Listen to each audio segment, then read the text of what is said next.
આ જ્યારે દીકરાનું છેલ્લું મોઢું જોવાની વાત હતી, કેવું લાગ્યું મનથી? કારણ કે અત્યાર સુધી તમારો ફેરવો હતો. સાહેબ ત્યારે એમ થયું કે અમારો આપ તૂટી ગયો છે, અમારું કાળજું કટાઈ ગયું છે. એવું લાગતું હતું ને આ લોકોને રમત લાગતી હતી પોલીસ વાળાને કે બે છોકરા જોડાય. આવું બોલે અધિકારીઓ.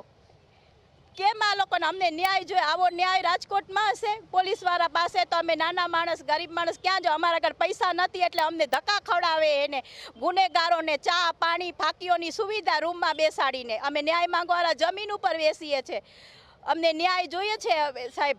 નકા અમને ન્યાય નહીં મળે તો અમે છેલ્લું એ જ કહીએ છીએ કે અમે બે જણા દવા પીને. પોલીસની આમાં શંકાસ્પદ ભૂમિકા સૌથી પૈસા લઈને લાગે છે. પૈસા લાગીને સેટિંગ લાગે છે. સવારના અમને એક જવાબ આપે છે, બપોરે પછી અમને બીજા જવાબ. પીએસઆઈ સહી જવાબ. પીએસઆઈ અમને કે 5 વાગે આવજો, 10 વાગે આવજો, 8 વાગે.